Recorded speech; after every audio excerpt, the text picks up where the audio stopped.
High বন্ধুরা, আবারও আমার এই চ্যানেলে তোমাদেরকে স্বাগত।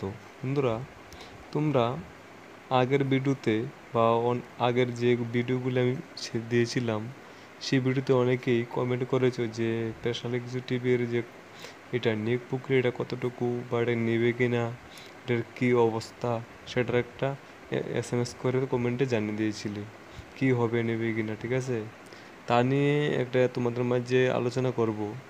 বন্ধুরা, তোমরা তো স্পেশাল এক্সিকিউটিভটা অনেক দিন যাবত এটা হয়ে গেল। এর আগে একবার নিয়েছিল তোমাদের যে জমা ডকুমেন্ট মতো দিয়ে, আবার নিয়েছিল, দুইবার নেওয়া হয়েছে। হ্যাঁ, ঠিক আছে না, কিন্তু এখন পর্যন্ত এটার কোনো যে কোনো নোটিফিকেশন দেয়নি। কিন্তু এখন শোনা যাচ্ছে যে দুর্গাপূজার আগে তোমাদের যে যে মেরিট লিস্ট দেওয়ার সম্ভাবনা আছে, সেটা আসলে যে কতটা সত্য সেটা নিয়ে তোমাদের মাঝে কথা বলবো। যে তোমাদের যে এই রিক্রুটমেন্টটা দুর্গাপূজার আগে কি ছাড়া হবে, আর ফুল যে তোমাদের 6,000 পোস্ট ছিল সবগুলিকে একসাথে ছাড়া হবে কি না, সে নিয়ে তোমাদের অনেক প্রশ্ন। দেখো বন্ধুরা, আমার মনে হয় না সবগুলি পোস্ট একসাথে ছাড়বে। আমার মনে হয় সবগুলি একসাথে ছাড়বে না, কিছু তাদের হাতে রেখে দেবে। ঠিক আছে, ধাপে ধাপে ছাড়বে মনে হচ্ছে, সবগুলি পোস্ট একসাথে ছাড়া হবে না। যদি ছাড়ে সবগুলি পোস্ট একসাথে তাহলে তো ভালো কথা। আমাদের যে ত্রিপুরা রাজ্যের যে বেকার ভাই বোনরা তারা তাদের জন্য খুবই ভালো, বেকারত্ব কিছু কমবে। ঠিক আছে না, কিন্তু মনে হয় না ছাড়বে ফুল, মানে তোমাদের যে ভ্যাকেন্সি 6,000 ছেড়ে দেবে এরকম না। মানে ছাড়তে পারে 2,000, ছাড়তে পারে 3,000 ছাড়তে পারে। ঠিক আছে না, কিন্তু হয়তো ফুল যে প্রিয়টা পোস্ট এটা ছাড়বে না।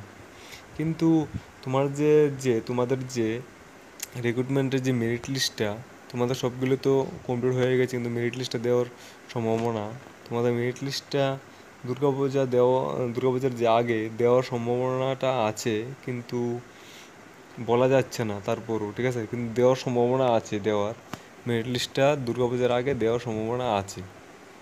কারণ কি, ত্রিপুরা রাজ্যে কিন্তু দেখো যে ত্রিপুরা রাজ্যে যে পুলিশ বলো বা আইনগত দিক থেকে খুবই কষ্টকর হয়ে যাচ্ছে। এর আগে দেখতে পাচ্ছি কিছু যে পোস্টগুলি ভ্যাকেন্সিগুলি বেরিয়ে এসেছিল, কতগুলি ভ্যাকেন্সি যে খালি আছে ত্রিপুরা পুলিশ কনস্টেবল, বা এছাড়া যে তোমাদের যে পোস্টগুলি দিয়ে দিয়েছিল তুমি দেখতে পেয়েছো, অনেকগুলি পোস্টই খালি রয়ে গেছে। কিন্তু সামনে দুর্গাপূজা, সে অনুযায়ী দুর্গাপূজায় অনেক যে স্টাফ লাগে চতুর্দিকে সামাল দিতে। ঠিক আছে না, সে অনুযায়ী মনে হচ্ছে তোমাদের যে যে রিক্রুটমেন্টটা তোমাদের স্পেশাল এক্সিকিউটিভ মেরিট লিস্টে দিয়ে দিতে পারে। হ্যাঁ, দিয়ে তোমাদের অফার লিস্টেও আসতে পারে, সম্ভাবনা আছে। ঠিক আছে, তোমাদের শিওর বলবো না যে 100% তোমাদের যে অফার তোমাদের আসবে, তোমার হাতে দুর্গাপূজার আগে অফারটা দিয়ে দেবে, কিন্তু মেরিট লিস্টে দেওয়ার সম্ভাবনা আছে তোমাদের। ঠিক আছে, এটা মনে হচ্ছে আর কি। ঠিক আছে, তারপরে আবার পরে কি হয়, আমাদের সরকার হয়তো কোনো কারণবশত পিছিয়ে দিতে পারে। ঠিক আছে না, কিন্তু সম্ভাবনা আছে তোমাদের দুর্গাপূজার আগে দেওয়ার সম্ভাবনাটা একটু আছে। ঠিক আছে, সে কথাই বলবো।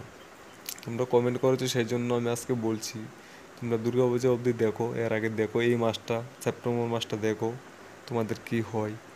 এই মাসের মধ্যে তোমাদের যে মেরিট লিস্টটা দিয়ে দিই কিনা, আর যদি তোমাদের সেপ্টেম্বর মাসে দিয়ে দিই, তারপর তোমাদের সেপ্টেম্বর মাসের দিকে দিলে, তোমাদের মেরিট লিস্টটা দিলে সেদিকে লাস্টের দিকে যদি তোমাদের অফার বাড়িতে আসে, তোমাদের জয়েনিং হতে পারে, দুর্গাপূজার মধ্যে হয়ে যেতে পারে, বা যদি না হয়, মনে হয় না তোমাদের অফারটা আসবে, আমার তো মনে হয় না অফার লিস্টটা আসবে, কিন্তু মেরিট লিস্টটা দিয়ে দিতে পারে দুর্গাপূজার পরে, হয়তো তোমাদের অফারগুলি গড়ে আসতে পারে। ঠিক আছে, কিন্তু এর আগে তোমাদের যে মেরিট লিস্টটা দেওয়ার সম্ভাবনা খুবই বেশি।